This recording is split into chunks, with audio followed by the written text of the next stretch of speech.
Ladies and gentlemen, today on the podcast, we are doing our third interview for our Women's Entrepreneurial series. So join us today for another incredible interview on the Frame of Mind Inc. podcast, which starts right now. Get your mind right. Get your mind right. It's a frame of mind.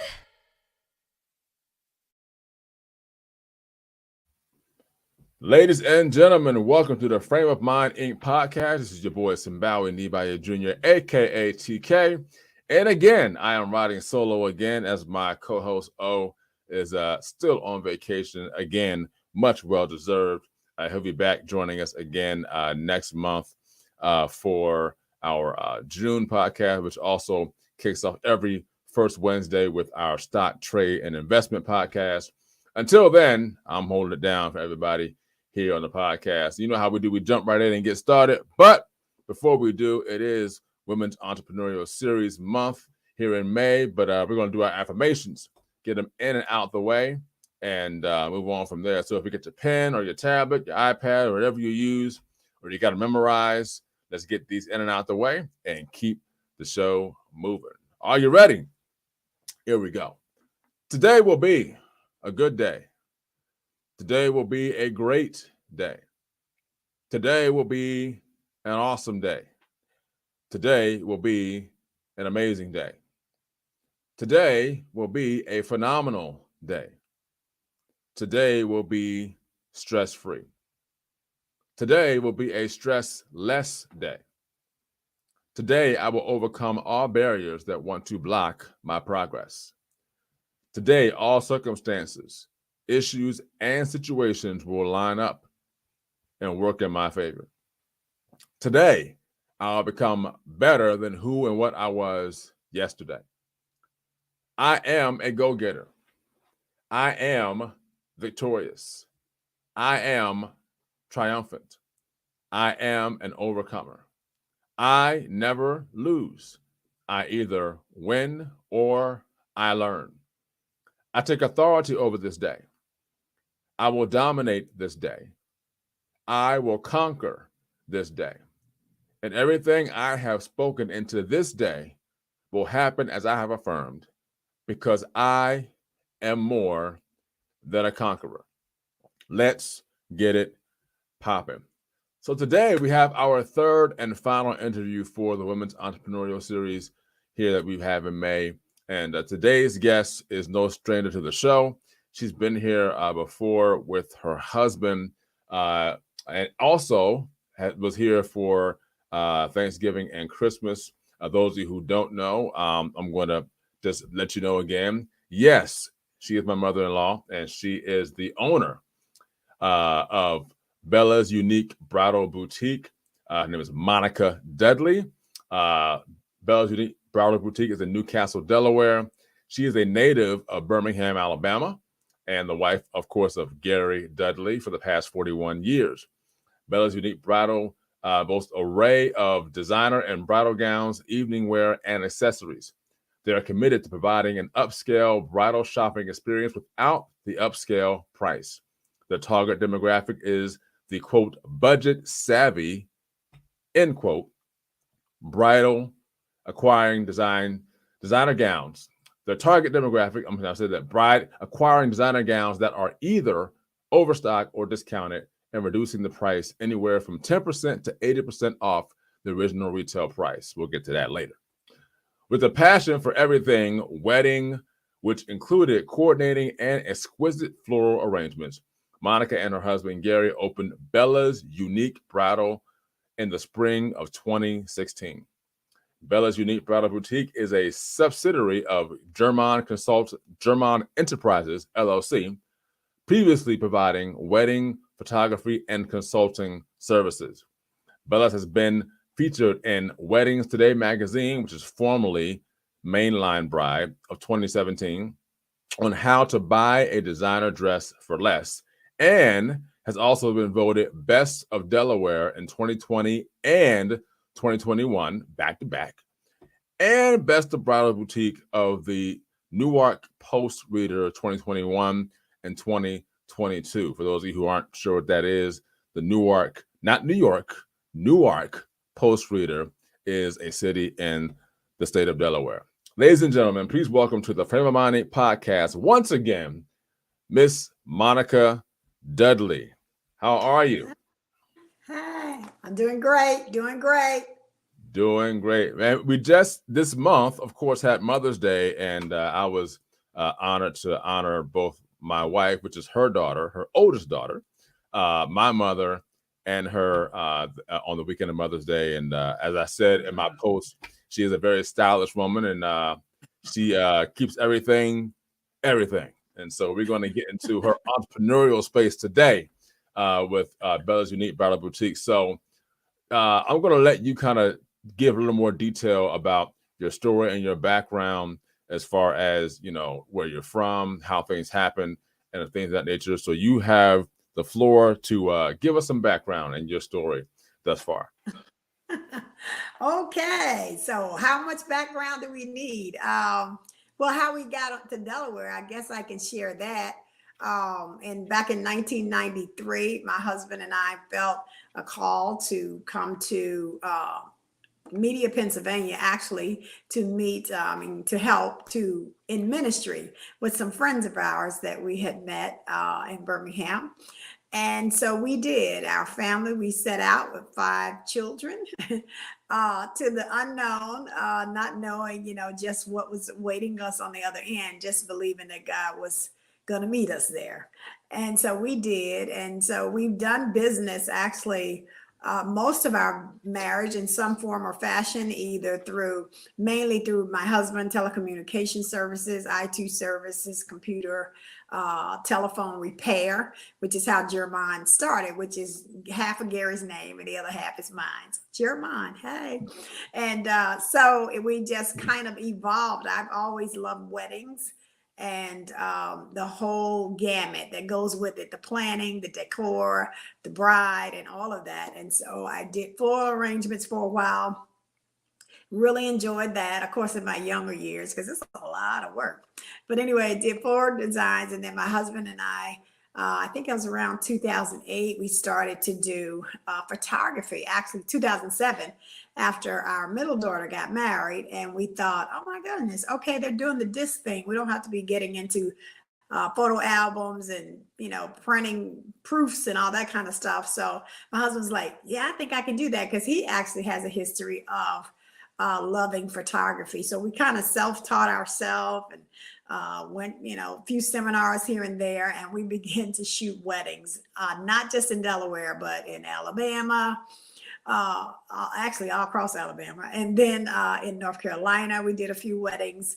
And so that was a whole lot of fun, but a whole lot of other things happened in between, and we kind of pulled away from that. And then fast forward to 2015, is when my son had proposed to his now wife, and she was wanting to go bridal gown shopping. And I did not want to go initially because I felt like my facial expression or my attitude, if I didn't like something, was going to ruin her shopping trip. And so, but I thought, but no, then, it wouldn't be a good look if I said I didn't want to go. So I went. And I was trying to sit very quietly, which I did for a while, but I just kind of observed the room and everything that was going on. It was so busy. I didn't really have anywhere to sit. And it was just a lot going on. And I thought to myself, and I was watching another young lady try on a gown, and I thought, man, what's going to happen? What's going to happen to that dress? We need a place where brides can get a great gown at a great price, but have a private and very personal experience, because not everybody either has the money to spend thousands of dollars on the gown, or some brides we've met, they just don't want to spend it. And at that moment when I'm having that thought, it just a light bulb went off, like, a place, that's my next, because I knew I was kind of running out of energy for the photography and the flowers. But I said, that is my next. And it's just like, I got to do it. I got to open a boutique where brides can get gowns at a reduced cost, but still get designer gowns. And we started from there, from really nothing. I went home, called my daughter, told her about it, called my other goddaughter, and everybody says, well, you can have our dress, you can have our dress. Because my thought was, we can sell dresses that brides have already used, and then have brides who are budget savvy, come in and, in a personal space and private space and try these gowns on. But of course, it kind of, it switched up from there. We actually started out with whatever, we opened the store with about 50 gowns, and I had gotten them from various places, meeting people at the Dunkin' Donuts, Facebook, just spending a little bit of money trying to get gowns. I had my daughter's gowns, I had my goddaughter's gowns. And so God opened up some other doors for us to be able to acquire gowns and not so much deal with the pre-owned inventory. So that's kind of the beginnings.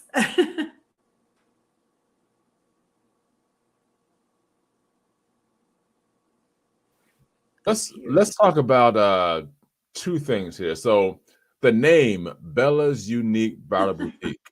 So it's not what you guys think. So the word unique is spelled YOUNIQUE. So let's talk about where that came from, and then what was the process like to begin not just getting these gowns, but to get a building to put these gowns in and start putting this together so that you can actually open up and start doing business. Oh, wow. Okay. That's the fun part.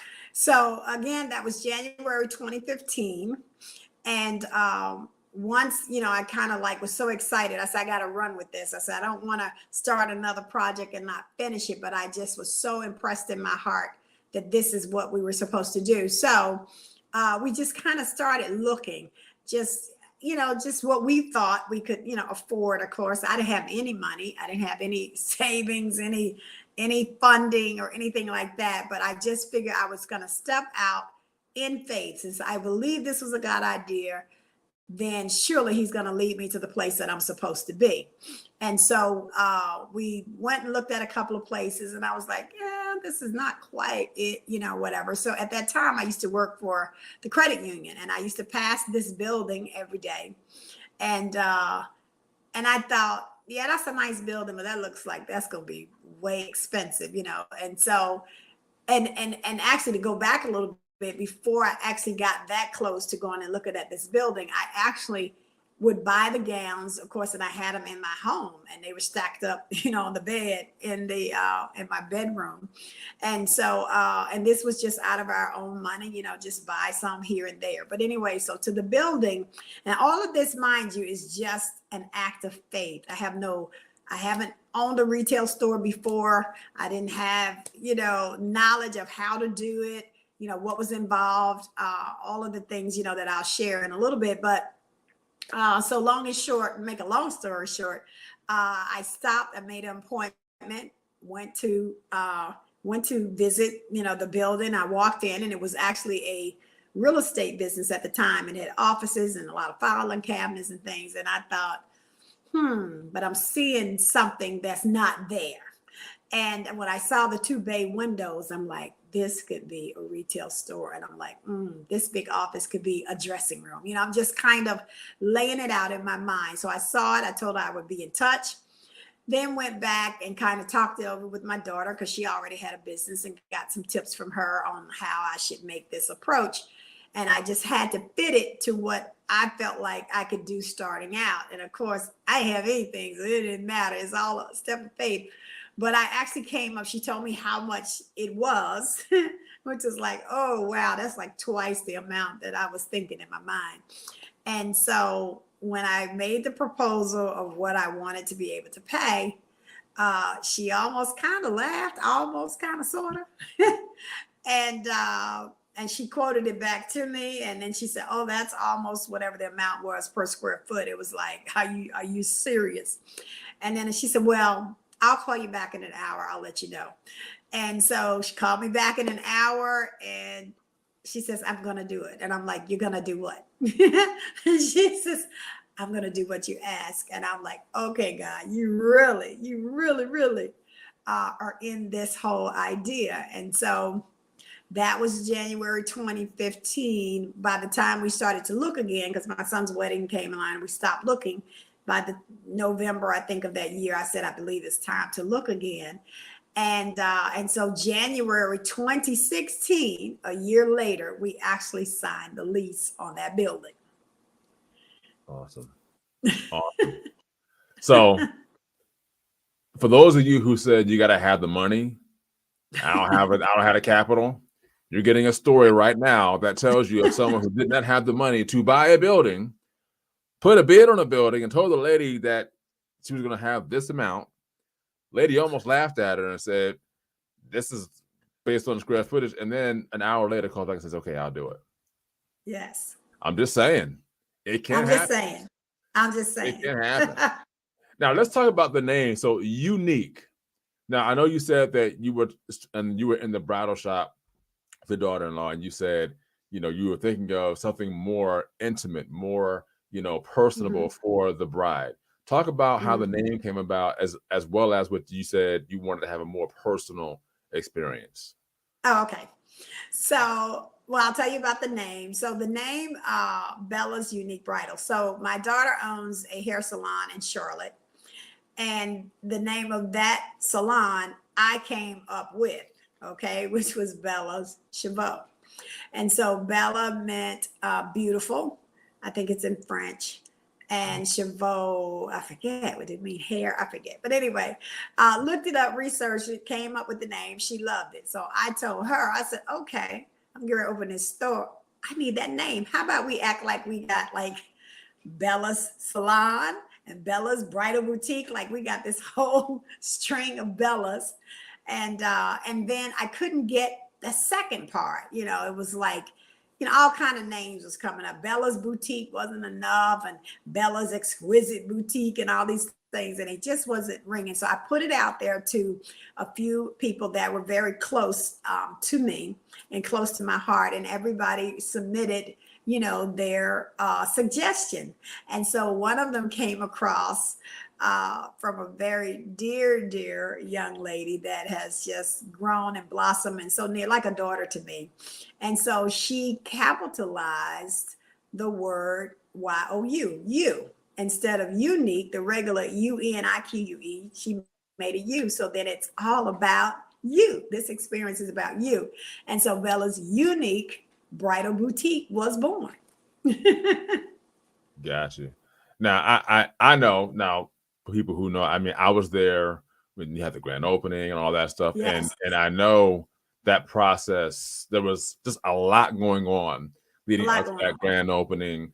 And then like once it opened, it was kind of like things just kind of slowly unfolded. And then next thing you know, it was like, boom, things just kind of took off. And it's like, whoa, wait a minute. So based on what you did then as to what you do now, you kind of talk about that, because I know, you were just kind of being like that solopreneur that was just like, you're the owner, you're the CEO, you're the person doing the gowns, you're putting them up, like you're doing everything. And not to mention that your husband's also helping, doing what he can do.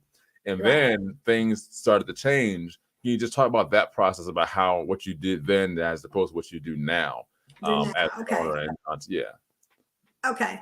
And also to encourage people, because I know you hear, we signed the lease and then we got the name, but I do want to say that monies that we weren't supposed to have, actually we didn't have and didn't have knowledge of it, came available to us. At least we got a notice from an old job that my husband had back in Birmingham years ago.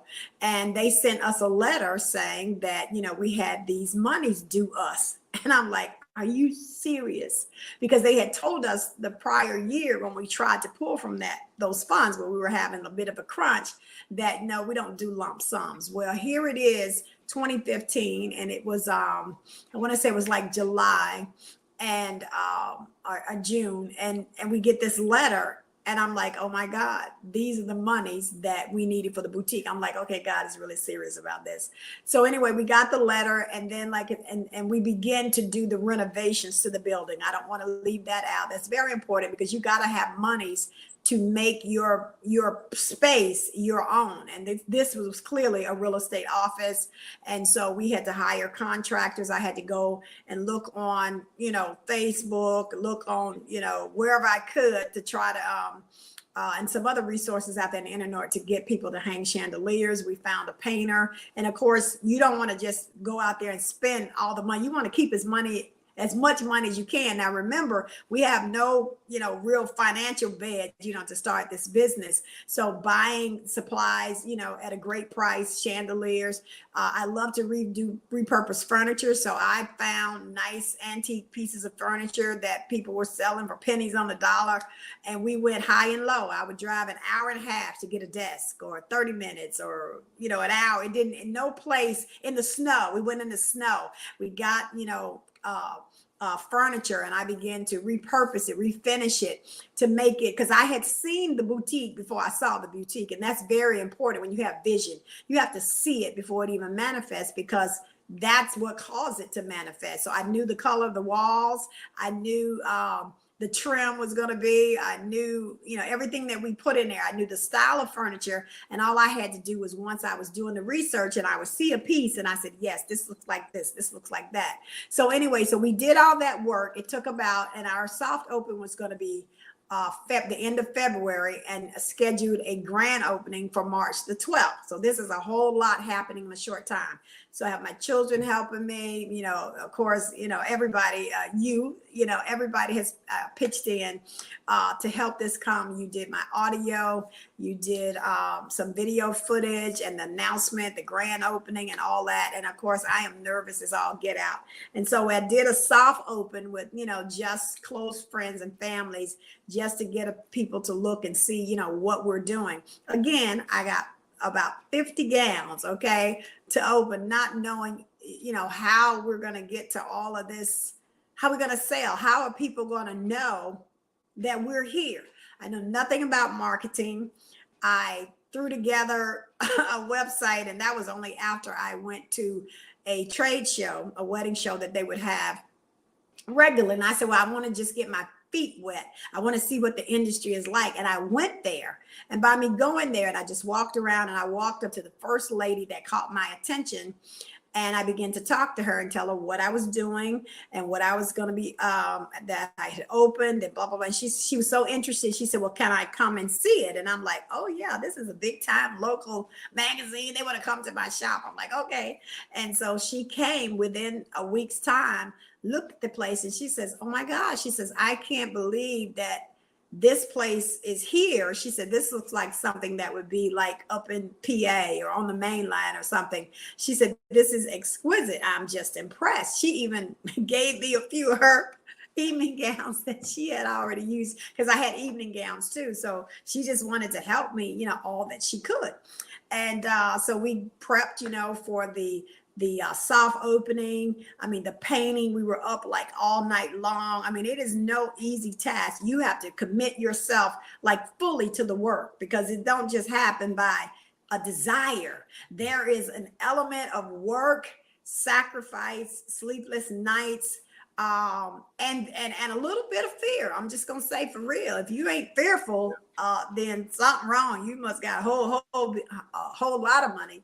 But that was kind of what went into it leading up to the soft open. Yeah. So we're gonna take a brief little break. We're gonna come back and talk with Monica. When we come back, we're gonna talk about some of the struggles she had when she was going through this, and then how she got through those struggles.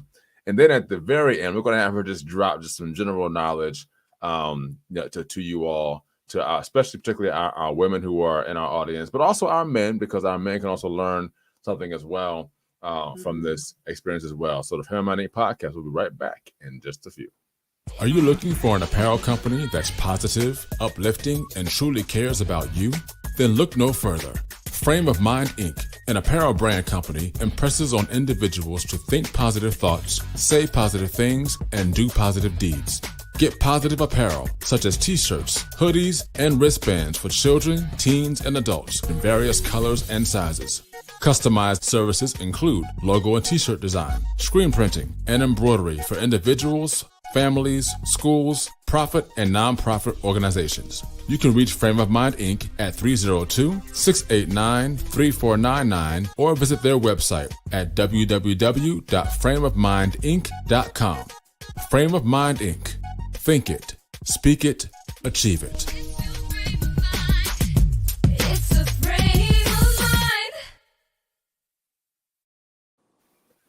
Welcome back, ladies and gentlemen. When we left you, we were talking with Monica Dudley about her awesome bridal boutique, Bella's Unique Bridal Boutique, and her story, her background, how she got started, what she does there at the boutique, and just the process of getting a retail store started from the ground with zero to no money whatsoever, going off of faith, believing that it was what Elohim designed for her to do. And I can be one to right now say that from then to now, it has been going strong, but with a very good buttered biscuits. Sometimes you burn a few along the way. And so we're going to talk about some struggles, because we all know that the victory and the wins, there's always going to be some struggles along the way. And so we're going to talk about that right now. So talk about some of the struggles you had with this idea that you had, that you believe, went out in the faith, you believe that Elohim had this for you. Because those of you who know, you know that me and we are believers, you know, and Yahushua, Jesus, as you know, we all talk a little Hebrew on here. But you guys know we're believers. And so we always throw in some scripture. We always throw in what our faith is. And so when it comes to doing that, and you are believing this is what he has for you to do, it's not just going to be, here's the Red Sea, walk through. It's like, no, there's going to be some struggles along the way. So tell us some of the struggles, how you got through those struggles when dealing with building Bella's Unique Bridal Boutique. Wow. Yes. Struggles. Of course, you know, you got this great soft opening. Then you actually have your grand opening. And like I said, I was going around to different bridal shows, talking to brides. And so the one bride I met up in PA, I had told her about it. And when I opened March 12th, that was the first person that came. And I'm like, wow, this is awesome, man. She came. Oh, and she bought a gown. I said, oh, God, that just lets me know that, you know, I'm on it, man. Open the door, sold a gown the first day. Wonderful. I'm soaring high. Man, that was the only client I had for a minute. That would be a lot of days where I'm just sitting there. Okay, where are the people? Where are they coming from? And so then I would do a few little ads on Facebook, you know, and that was when they were like $10. You could get a whole lot of exposure. Of course, the algorithms have changed now. But it was a lot of days like that. I was sitting in that boutique and nobody came. The register didn't ring. And how are people going to know? We put signs out. We you know, got some, I forgot what they call them, but the signs that you put out on the street. And of course, the county kept picking them up. And but not before a few people saw them. So the people that would see them, I heard about this place, you know, I'm coming to see. And I mean, I would sell literally like one gown here, there. But, you know, I will say God was faithful, because the reason why I know this was his idea, because we never missed a rent. I mean, you're talking about trying to get several $100s. And I'm thinking, okay, I need to sell 4 gowns a week, which really, that was so off, because like I said, I didn't do any research. I didn't see how many gowns I would need to sell or anything like that. So the struggle was in the wait. But you got to be prepared to wait, because first of all, nobody knows that you're there. You think your thing is great because you did it and you pulled it together and it came from nothing, and here it is. Now everybody come. No, I will say marketing is your number one piece. When it comes, finances, you need, but as we see, we can get started without finances, and the finances can come. But if you don't market, if nobody knows that you're there, then you're just there by yourself. The other issue is not just marketing, it's who you're marketing to. You have to have a target market. You just can't you just throw it out there, because my product is not for every bride. Brides that have an unlimited budget on their gown, I'm not talking to them. Brides that may be 5 years out, I'm not talking to them. I'm talking to the bride who either has a little bit of money or a little bit of time, because we are straight up off the rack. And so I had to target, I have to say things, I had to price my merchandise according to that market. I had to say certain things that would trigger that market. I had to put it in my website. I had to put it in my ad so that when they would Google those things, that my name would come up. And you have to go around your industry all the time. I had to keep going to the shows, and a lot of times I signed up for shows, that are $1,200, $900. I don't have that kind of money. We just trying to pay the insurance, the alarm, the rent, the water bill. And so it would just come. I would just literally, sometime the day before the rent, somebody would come in there without an appointment and buy a gown and some jewelry and a veil, and that would pay the rent, literally. So when I say this was a step of faith, a walk of faith, but it ain't no cakewalk, because you got to do a lot of praying. You got to encourage yourself. You got to be in the midst of others that will encourage you when it don't seem like nothing happened. But I had no doubt that God had given it to me. So I never thought, like, failure never entered into my mind, or that we would have to close. I just want to know, well, where is the money coming from next? Where is the inventory? So you need a plan. You need a vision. You do need to know how many units that you need to sell to make up what it is you need to do.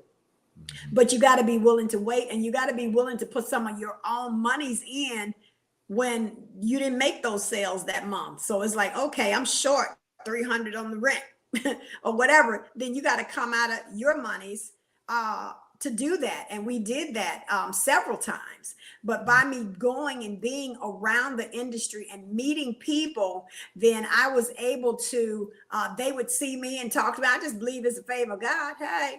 And that's how I got into the magazine, because that person saw my vision. She heard me, and she made a recommendation. They got a gym over here we don't have over here, that brides can get designer gowns and not pay full price. And it is such an exquisite salon. They're going to get high-end service. Customer service is my number one. I don't care if you got $1 to spend on a gown, you're going to get the same service as that bride that may have 500 or 600. And that's what our average gown at that time was running. Actually, it was anywhere between 300 and 600. And so I needed inventory. Then I started to find out when certain brides would come in, plus sizes or small sizes, I didn't have them. And I would lose, those opportunities to make those sales. And I said to God, I need plus sizes. But there again, I don't have any money for inventory. The little money that I started the boutique was, I think I had about $1,000 when I opened the door. I said, well, I'm going to save this to go toward the rent next month. So I didn't have money for inventory. And there again, God gave an idea. And I can't remember if it was something I read about or something that came up with myself. I think it was a little bit of both. And it was just kind of confirmation. Okay, I'm going to do this. And so I thought that I was going to have to buy all these dresses, because when I didn't realize that 50 dresses was not going to get it. Oh my gosh. But somehow it sustained us. I mean, even with the evening wear, I found another vendor. Research. You're constantly researching. You're never not researching. You're never not online. You're never not trying to find wholesale deals, bulk, lot, especially in a retail industry. You never stop. You never stop and just sit there and wait. You never stop. You pray all the time. You research all the time, and you go amongst your industry all the time, because you got to know it. You got to know what's going on. You got to know the latest trends, the latest styles. I had to learn how to be a consultant and a stylist in terms of body types, gown types. It's just research, just being self-taught. And then those people that I would meet along the way. There was another friend of mine that was a business owner across the parking lot. And she said, you want to do this, you want to do that, you want to set up this, you want to set up that. So I did it all. The lady I met at the magazine, she said, you want to do Google your business, you want to register for that, and that has been an excellent tool to drive people to the site. But regardless, I was set on everybody is going to get an experience to remember. That was my buzzword. I want people to leave with an experience. And that has been, to me, I don't want to say the cash cow, that to me has been our icon, is the experience. Because when people do a review, they say, wow, this was an amazing experience. So I knew then that we had done our job, because our experience was second to none. Like putting the name on the TV and welcoming them there. I saw that before I got there. And that has made such a difference, because a lot of brides are nervous about their first appointment. And we want it to be just like home, like you just going over auntie's house to look for a gown. Yeah. Well, see, now you said several things. One thing I do want to make large is customer service. So, my wife, she runs the custom apparel side of our business, where we have, return clients, new clients. And one thing is that we are huge on customer service, because no names we mentioned, but we all know there are companies out there that customer service is a drive, this is incorrect English. It is a driver away of customers, because they had a bad experience with customer service. But when you have great customer service, they are liable to come back, even though they may not need anything, because, hey, I had a good experience. They were kind. They went out of their way. And so customer service is a huge part of any business, because, the saying goes, the customer's always right. And I never agreed with that saying, but I always said the customer may not always be right, but the customer needs to feel as though they're right. That's Because, look, the price is this. You don't have enough, but this is the price. And but the customer needs to feel, well, and then you have that conversation, and being that you're doing a more personable thing, there's a more personal approach. And that's what I love about the shop. Before we go and we end, I know you've dropped knowledge already, but in general, just drop some general knowledge on those who are listening, who either there's someone out there who wants to start their own boutique, or someone who just wants to start their own business in general, and they're saying, I don't have enough money, I don't have enough time, I don't have enough help. And then the list kind of goes on and on and on. Speak to those people about what any general knowledge you want to give them, whether it's faith-based, general business-based, or both. And then we'll kind of conclude from there. Okay. I would say, if you have it's got to be something that you're passionate about. It can't just be something that, is a good idea and your friends were doing it, I'm gonna get into it too, because that'll be short-lived. Those are called opportunities, and that's okay to do opportunity. You can make lots of money from doing opportunities, but I would say it has to be something that's near and dear to your heart, because that's the thing that you'll stick with if you believe in it. Like I've loved weddings for a long time. It's not something that just came up January 2015. I've loved weddings. I've done weddings. I've planned weddings. I've done the arrangements. I mean, all of that. I loved it. And so that is something I was willing. I wasn't getting a salary. I was putting in a lot of time, but you got to be willing not to get paid for it right up front. And so that is just key, because you don't automatically make a profit. I mean, I've been in business 6 years. I'm still not in profit status. And we're talking about profit. I make profit something like last year a little bit, but I'm not into profit until I get my investment back.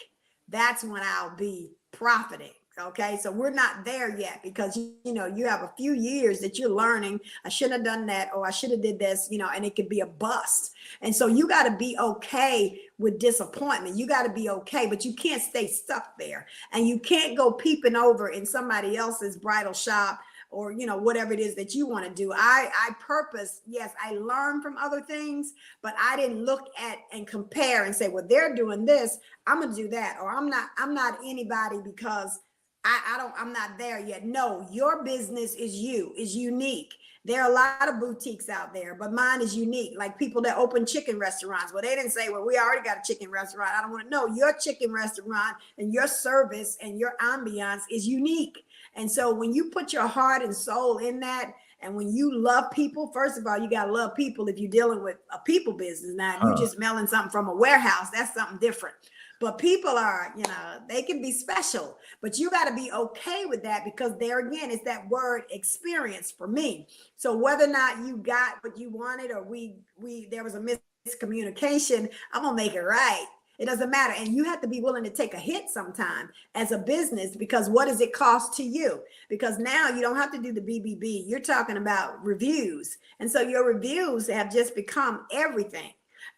Instantly you could be up and then you could be down, but it doesn't matter if it costs me a loss of, say I lost 200, I lost 300, because one time I did price something wrong by accident, and I had to eat that cost. I said, okay, I'll throw that. That's going to be in my marketing business, because then they're going to talk about how we took care of them, and I just called it a marketing expense. So you just got to flip it, and you just got to keep moving. You got to have tough skin. You can't take it personal. When somebody don't want to buy your product, it ain't about them. And I mean, not about you in that sense, but you have to believe. When I say passionate, because it was a lot of days I didn't know I needed new gowns, where I'm going to get that money from. I needed customers. I needed to hear the register ring. I got bills, but the faith that I had, that God had put it in my heart, I was relentless about it. I said, it's coming. It's going to be here. And God did it enough times that, well, I don't even have to worry about it this month, because he got this. I don't care how low it is. I don't care if I'm down to a few dresses. And so God made a way for now. He put a vendor in my past, a few vendors, where I can get dresses, like a lot at a time. And I don't have to put that out on the front end per se.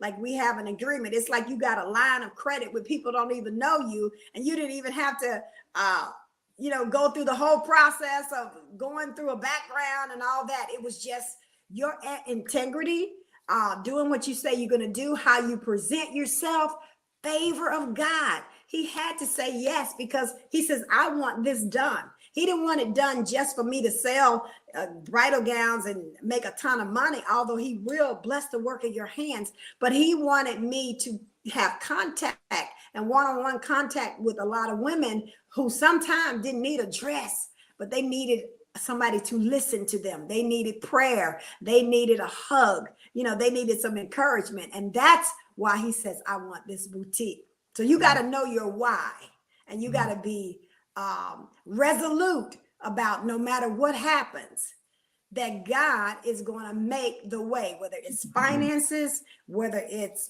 paycheck, whether the help that you need. I mean, friends and family, they've all come in at, small stipends to help me on a Saturday, or to help me with inventory, or, or to cover for me when I can't be there. So you need a network of people that are like-minded, like you are, in order to be able to get that help, because you can't do it all by yourself. And I'm going to leave it right there. I'm not even going to elaborate. Right there. That's it. We're done. So before we end on, now we're going to also put your information in the podcast and, podcast details, but just let people know where they can, contact Bella's, whether it's by phone or website or social media. And so that way they can be able to get in contact with you and start buying some dresses. There you go. And there you go. Yes, you can reach Bella's at bellasuniquebridal.com. That's our website. Or you can give us a call if you have questions at 302-669-9366. We're also on Instagram as Bella's Unique Bridal. And we are on Facebook as Bella's Unique Bridal. And of course, you can always Google us, Bella's Unique Bridal in Newcastle, Delaware, 101 Justin Boulevard, closer to Bear. It's a Newcastle address, but closer to Bear. And any of those ways of getting contact with us, if you want to just go ahead and book, or if you just want to ask questions about gowns, designers that we have, what our price ranges are, we will be glad to help you. When I say we, because now I have a part-time employee that we actually hired in 2020. So that is a huge graduation for us. And it's just amazing. God is just truly amazing. And he will fund his own projects when he wants a certain thing done. Won't he do it? Yes, he will. Yes, he will. Well, thank you, Monica. And this, for business purposes, I don't call her Monica, but for business purposes, we're calling her Monica today. But thank you so much for joining us, for dropping knowledge, and for Thank you. being our last guest on the Women's Entrepreneurial Series. We thank you. We Thank you appreciate for having me. And for all of us here at the Frame of Mind Inc. podcast, continue to think it, speak it, and achieve it. And until next time, when I have my man O with me, and it'll be great. So continue to be blessed. Thank you so much. Until next time. Thank you. I holla. All right. Thank you for joining the Frame of Mind Inc. podcast. And as always, here at Frame of Mind Inc., think positive thoughts, say positive things, and do positive deeds. As our tagline says, think it, speak it, achieve it. See you next time. It's a frame of mind. It's what you say and what you do. Don't forget to check us out on the web at www.frameofmindinc.com, where you can browse our online apparel store, listen to some of our original music and production services, as well as view our videos and projects we've done for our clients and customers.